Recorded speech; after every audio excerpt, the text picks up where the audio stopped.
Clingmans Dome is one of the most popular destinations in the Great Smoky Mountain National Park, but what is the draw and how can you make the most of your trip? Let's take a look at this massively popular place and also ask the question, what is Kiwa'hi? Kiwa'hi? Oh, I'm going to have trouble saying that right, but I will try my best to get it right eventually. Welcome to Bear Facts, where we explore the Smoky Mountains one bear fact at a time.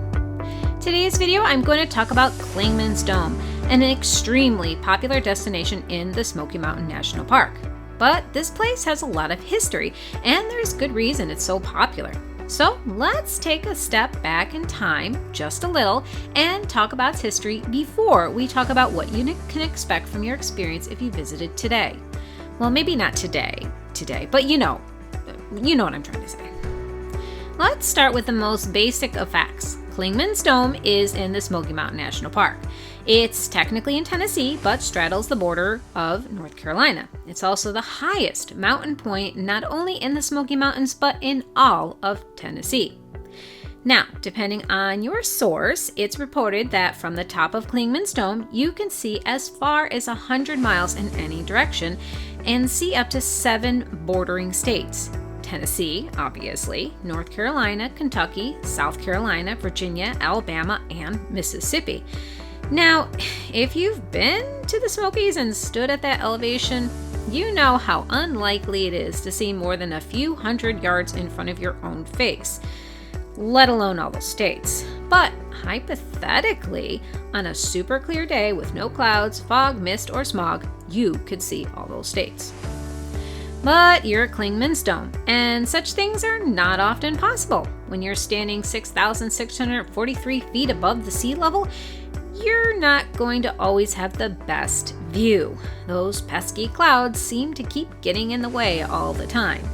But some days, if you're really lucky, the view you'll get is absolutely breathtaking. The true irony is that the 2 best times of the year to visit Clingmans are the 2 worst times. The winter in the Smokies has some of the clearest days, but since the roads to Clingman is closed from December to April, most people will never see it. On top of that, at 6,000 feet elevation, it gets bitterly cold. The other best time to see Clingmans is during the fall. You'll get some spectacular views and the colors are amazing. In the best lighting, you'll really get quite a sight. But the issue with fall is the horrific traffic issues. It's not unheard of to take over an hour or more to find parking close to the parking area. Leaf peeping season brings on massive crowds of peepers, eager to see and experience these phenomenal sights on their own. So if you want to see the mountains at their most colorful and bright, expect company. Lots and lots of company. Before I move on, if you are enjoying this video, please help keep Oliver entertained by hitting that like button and subscribing to our channel. Let's start with a little bit of history about Clingmans. The first people who roamed the mountains under Clingmans Dome are the Cherokee people. I said it that way for a reason, since the mountains and Clingmans Dome are 2 separate things. I'll explain that more in a bit. The original name they gave the mountain was Kiwa'hi, which means mulberry place. The mountain is quite special to the Cherokee, having a long history of importance to their people. A history they're trying to reclaim. Hold on to that thought for a minute, I'll explain more about that later in the video. When the early American settlers began moving in, they started to call it Smoky Dome, a name that actually stuck for many years. So, as these things often go, later down the proverbial road, the mountain was named again, this time after a historic figure in American history, at least Tennessee. But at least it was named after him for a reason, not just slapped on a name on a mountainside. Apparently, a Confederate general named Thomas Lanier Clingman had an ongoing dispute with another gentleman, Elisha Mitchell, about the height of the mountain. Apparently, after a lot more hiking, some really good math, and other things you do when surveying an area, Thomas was proven correct about the height. But he lost another bet over whether it was taller than the other mountain in North Carolina, which is now affectionately called Mount Mitchell. Thomas was a Democratic senator who eventually fought as a Confederate general in the Civil War. When the Confederates lost, he was one of the 10 other senators who were expelled from their positions in the Senate.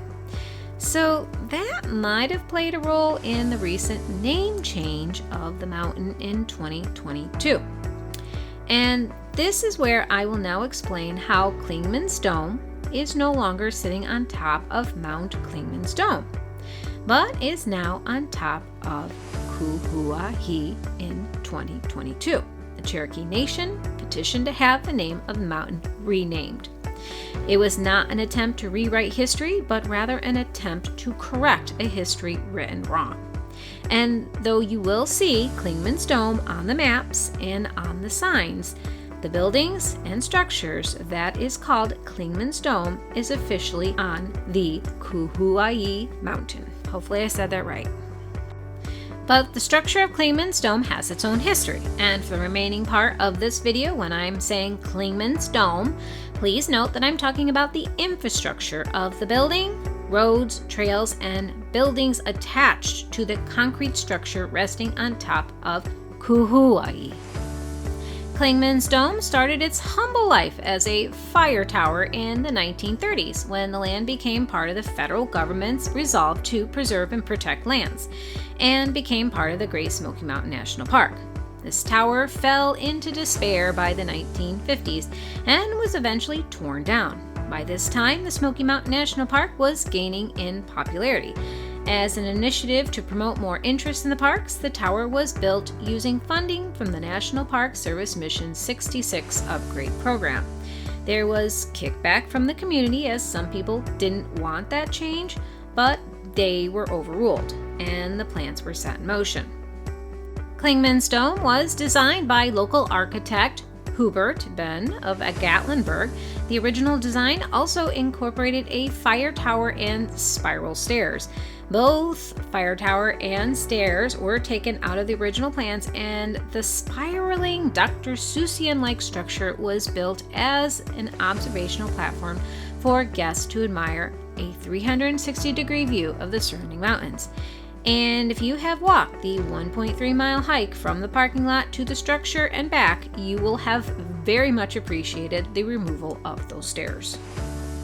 The actual construction began in 1958, and as you can imagine, building Clingmans Dome was quite a challenge. With the high winds, extreme climate changes, and volatile weather, this was no easy task. But the observation tower and parking lot was open to the public on October 23, 1959.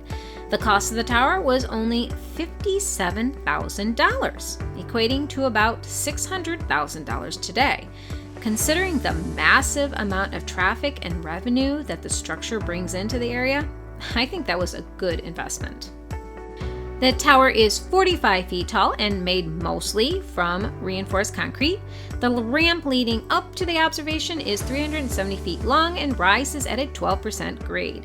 There are 7 cylindrical concrete columns that hold the structure in place, with a 72-inch concrete column that holds the observational platform. The observational platform is circular in design, giving guests a 360-degree view of the surrounding mountain landscape. The platform is 28 feet in diameter, with a round sitting area in the center. The sitting area is partially covered by the dome cap above. On a clear day, you can see as far as 100 miles. On a bad day, you might be able to see your hand. Not much has been done to Clingmans Dome since its construction in the 1950s, the biggest thing being a facelift in 2017. The park received a $250,000 grant to do some maintenance work.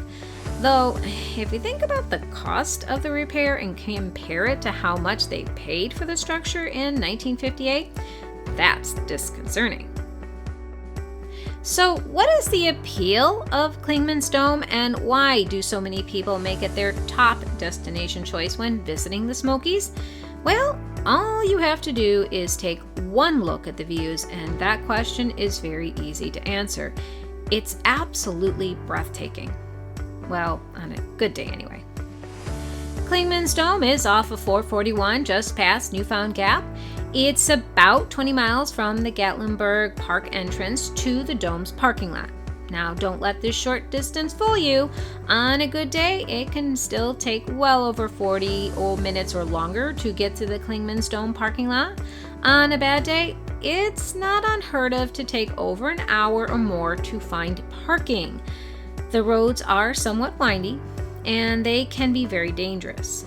The road to the summit is closed often due to weather, but will shut down completely from December to April. And even on a good day, the roads can be dangerous. There have been more than a few fatalities on Clingmans Dome Drive due to aggressive driving. I would also suggest not trying to plan a visit during winter. That is unless you're there for a 14-mile hike.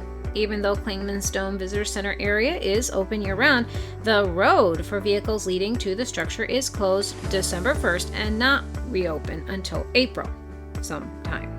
And even then, you might see the road shut down a lot in early spring, as the higher elevations will still see ice and snow all the way into May. There are actually many people who like to hike the road in the winter, but if you're not up for the winter or late spring hike, keep an eye on the weather and look at the National Smoky Mountain Service website. They will keep you informed of changes and road or trail closures. When you're heading to Clingmans Dome, you will take 441 either from Cherokee or Gatlinburg, and you'll need to take Clingmans Dome Road from 441 to get to the parking area. It is a 7-mile long drive to the top.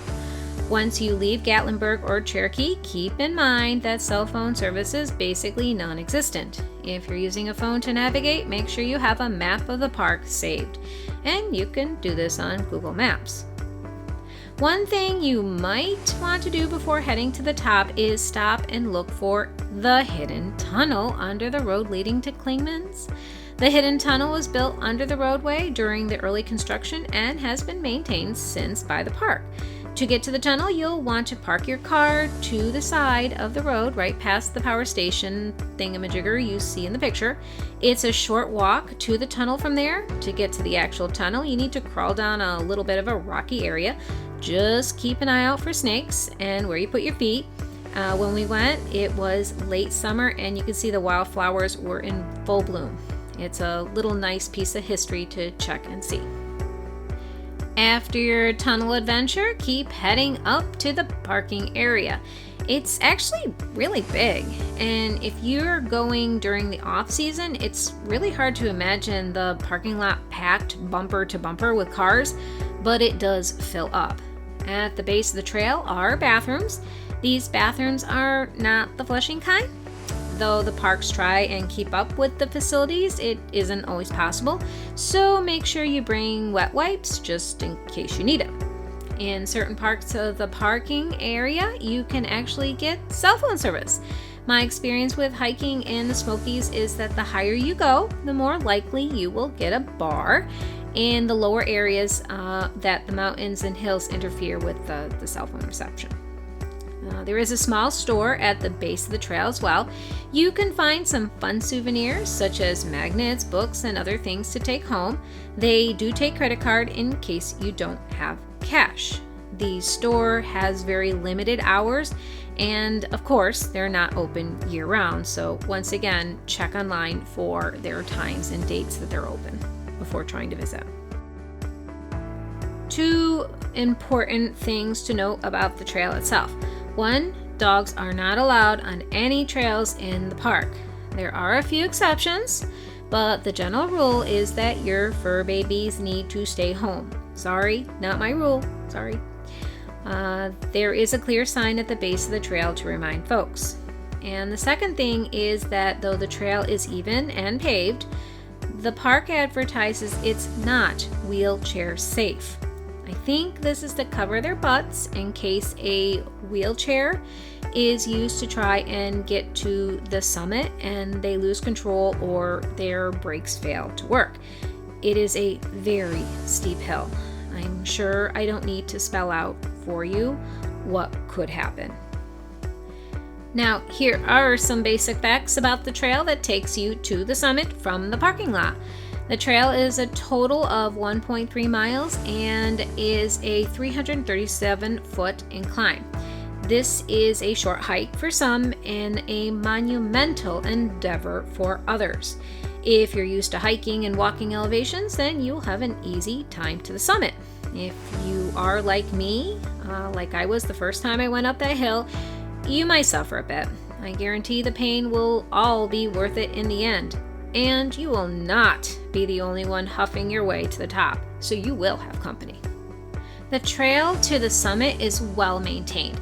It is actually paved trail that can be easily managed for most people. If you have mobility issues, asthma, or haven't practiced much hiking, this will be more challenging than you would expect. Keep in mind that at 6,000 feet, the air is actually thinner. The first time I went, I was recovering from COVID and was still using an inhaler. I had to stop at least 5 times on the way to catch my breath. So it is a real issue for some people. I will be honest and say that I hadn't been at my best weight-wise and struggled with that as well. But I made it. But don't worry about people judging you as you huff and puff your way to the top. I have never actually encountered anyone who was rude or mean.